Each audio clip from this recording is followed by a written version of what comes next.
حضرت علی نے فرمایا تھا حضرت فاطمہ کو دفن کرنے کے بعد لکل اجتماع من خلیلین فرقۃ وکل الذی قبل الممات قلیل. آج فاطمہ کو دفن کرنے کے بعد مجھ پر یہ بات کھل گئی ہے، کوئی کسی کا ساتھ نہیں دے سکتا، کوئی سدا سلامت نہیں رہ سکتے. ایسی حسین جوڑی بھی آج بکھر گئی. ایسا حسین جوڑا کوئی دنیا میں کہاں سے لائے گا؟ ایسا جمال کوئی کہاں سے لائے گا؟ ایسی جوڑی کوئی کہاں سے لائے گا؟ علی و فاطمہ کی جوڑی کوئی دکھائے تو صحیح، کوئی نبیوں کے بعد کوئی ایسی جوڑی بنی ہو. لیکن آج یہ جوڑی ٹوٹ گئی. 24 سال کی عمر میں فاطمہ جدائی دے گئی، 24 برس کی عمر میں جدائی دے کے جا رہی. ہاں لیکن بھائی ان کا تو مرنا بھی زندگی تھا. پانی کے لیے اپنے خادمہ سے فرمایا میرے غسل کا پانی رکھو. خادمہ نے پانی رکھا، خود غسل فرمایا، پھر اس کے بعد چارپائی کو درمیان میں رکھوایا اور کپڑے پہنے اور فرمایا علی اس وقت کہیں باہر نکلے تھے، فرمایا اب میں مر رہی ہوں، میرا غسل ہو چکا ہے، مجھے دوبارہ غسل نہ دینا، یہی میرا غسل ہے اور علی کو بتا دینا. اور وہ گئی. ہاں آپ نے کہا تھا حضرت فاطمہ سے میں جا رہا ہوں، وہ رونے لگی. پھر آپ نے پھر کان میں کہا نہیں نہیں تو غم نہ کر، سب سے پہلے تو ہی مجھ سے آ کے ملے گی. پھر وہ ہنسنے لگی. حضرت عائشہ رضی اللہ عنہا دیکھ رہی تھی، پہلے روئی پھر ہنسی. تو کہا یہ کیا بات ہوئی؟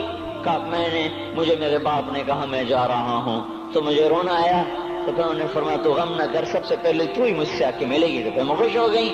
باپ کے جانے کے صرف 6 مہینے کے بعد ابا سے ملاقات ہو گئی. تو حضرت علی فرما رہے ہیں آج دیکھو دیکھو ان افتقادی فاطمہ بعد احمد دلیل علی اللہ یدوم خلیل. آؤ آؤ دیکھو دیکھو میں نے انہی ہاتھوں سے محمد مصطفیٰ کو قبر میں اتارا تھا، آج انہی ہاتھوں سے میں نے فاطمہ کو اتار دیا. آج مجھ سے کہ دنیا کا دھوکہ کھل گیا ہے، مجھے پتہ چل گیا ہے کہ یہاں کوئی دوستی سلامت نہیں رہ سکتی، کوئی گھر آباد نہیں رہ سکتا. کل بیت وان طالت سلامتها یوم ستدرکها النکباء والحباب. او میرے بھائیو کوئی گھر کتنا آباد رہے سلامت رہے، ایک دن آتا ہے کہ مکڑی کے جالوں کے سوا وہاں کچھ نہیں ہوتا، ہواؤں کی سنسناہٹ کے سوا وہاں کچھ نہیں ہوتا. اللہ کا واسطہ دیتا ہوں فیصلہ آباد سے دھوکہ نہ کھاؤ، اس کے بازاروں سے دھوکہ نہ کھاؤ، ہوش میں آؤ ہم غلط جا رہے ہیں. اور میرے بھائیو اگر مر کے اللہ کے پاس جانا ہے تو اس زندگی سے واپس آؤ، واپس آؤ. میں اللہ کا اس کے رسول کا واسطہ دیتا ہوں. اگر مر کے کہیں اور چلے جانا ہے، اگر مر کے اللہ کے پاس نہیں جانا یا اللہ کے رسول کا سامنا نہیں ہے، جو مرضی کرو. پھر ہم بھی چھوڑیں، اب ہمیں بھی کوئی سمجھاؤ. ہم کیوں بول بول کے گلے کی ایک ایک رگ میں درد اتار بیٹھے؟ گھر چھوڑ چھوڑ چھوڑ چھوڑ سارا وجود ہڈیوں میں درد اتر گیا ہے. تو کوئی ہمیں بھی راستہ بتاؤ کہ یہ راستہ ہے، اس پہ موج میلہ بھی ہوگا، اللہ بھی نہیں ملے گا. آؤ ہم سب پھر ہم بھی مل کر تمہارا ساتھ دیں. ہم کیوں ایسے کھاری اٹھائے ہوئے در در کی ٹھوکریں کھاتے پھر رہے ہیں؟ میرے بھائیو اور اگر ایسا کوئی راستہ نہیں ہے، اور میں بتا رہا ہوں کوئی نہیں ہے، کوئی نہیں ہے، کوئی نہیں ہے. میرے پاس کوئی مضمون نہیں بیان کرنے کو. میں یہ نوجوانوں کو دیکھتا ہوں میرے بند ٹوٹ جاتے ہیں، میں دیوانہ ہو جاتا ہوں کہ میں ان کے کیسے دلوں میں اتر کر ان کے دلوں کی لگاموں کو اللہ کی طرف پھیر دوں اور اس کے رسول کی طرف پھیر دوں. یہ جب گانے بجانے میں ڈوبتے ہیں، جب یہ رقص گاہوں کو چلتے ہیں، جب یہ تاجر غلط تولتے ہیں، اور جب یہ بینک سے قرضے لے کر لمبے لمبے نظام بناتے ہیں، پرائز بانڈ خرید کر دعائیں مانگتے ہیں اللہ میرا بانڈ نکل آئے. او میرا بھائی تجھے کیا ہو گیا؟ تو جوئے پر دعائیں کر رہا ہے کہ یا اللہ میرا بانڈ نکال دے. میں کیسے ہوش میں لاؤں؟ میں تو خود مدہوش ہو چکا ہوں. میں تو صدمے جیسے آدمی کو پاگل کر دیتے ہیں، دیوانہ کر دیتے ہیں. وہ دیوانگی کی کیفیت ہے کہ کوئی سنتا ہی نہیں، کوئی مانتا ہی نہیں. 4 دن کے تھوڑی دیر کے لیے ہائے ہائے کرتے ہیں، پھر وہی ڈگر، وہی راہیں، وہی غفلت، وہی صبحیں، وہی شامیں. کہاں سے کوئی آئے گا؟ کون سی آواز آئے گی؟ کوئی قیامت کے کڑکا کو سننا چاہتے ہو؟ کیا آسمان کے دھماکے سن کے توبہ کرنا چاہتے ہو؟